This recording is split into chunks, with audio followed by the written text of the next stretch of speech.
know your imagination has been a curse? When you imagine yourself better than you are. When you imagine your life better than it is. When you imagine the world better than what you know it to be, it can become an incredible curse to all of us. There are some of us here that have been paralyzed because of our imagination. We've been lost in our darkest imagination. I want to assure you, there is no creature on this planet having a crisis of imagination like a human being does. There's no gazelle saying, "Can't you see it? The routine, the redundancy, the monotony of life. We've sold out now. We're trapped. The man has taken over. We need to rage against the machine. We get up, we eat grass, we hear the roar, we run.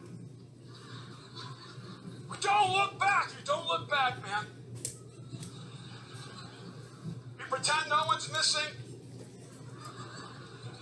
We eat a little more grass, we drink some water. Next day, repeat. Wouldn't it be great if some animal got up and said, "I'm done. I'm done being the hunted. From now on, I'm the hunter. I'm going after a lion. Who's going with me?" It would be a one-day career. Whoa. He was good at catching that lion. And yet you will live your life always haunted by a sense of more. Of wondering if you've lived the life you were created to live, if you've ever stepped into the full potential of who you are as a human being. I think names are amazing. There are people whose names are like Farmer and Carpenter and Smith, and you have those names because somewhere in your history you had a great-great-great-great-grandfather who was a carpenter, and his son was a carpenter, and his son was a carpenter, and you had some ancestor who was a farmer, and his son was a farmer, and his family were farmers, and you had some ancestor that was a blacksmith, and so you had Smiths from Smith to Smith. See, if beavers had last names, they would be dam.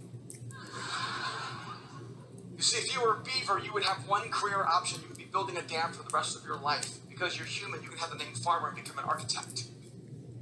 You can have the name carpenter, you can become a dancer. You can have the name Smith and become an engineer. Because humans can reimagine who they are and create a future that does not yet exist. See, we live in the world of ideas and dreams and visions and thoughts. We are talking about a future that does not yet exist. And really, if anyone should be meeting about climate change, it should be polar bears and penguins, but they do not have the foresight or the personal responsibility to do something about the problems in the world. But we can see where this is going, and so we need to do something about it.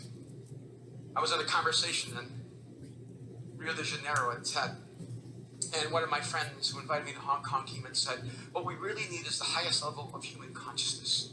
We need the elimination of all thought.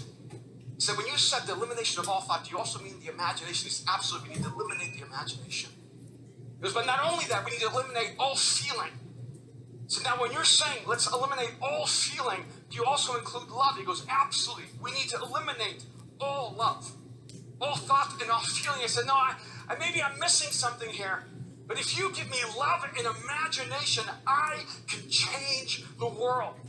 See, I am convinced that what we as humans bring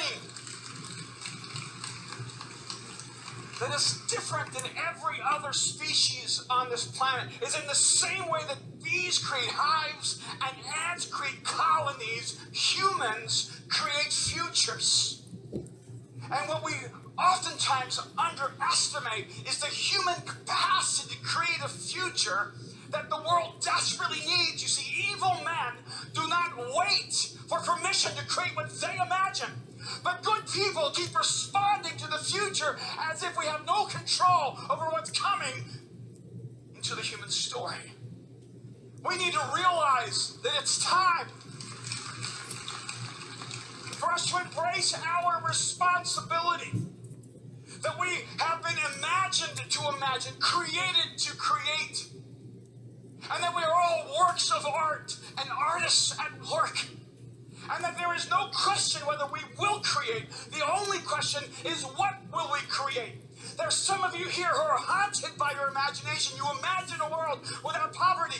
You are haunted by your imagination. You imagine a world without injustice. You are haunted by your imagination. You are haunted by an imagination of a world with peace, without violence, with equality, with economic prosperity for everyone. You imagine a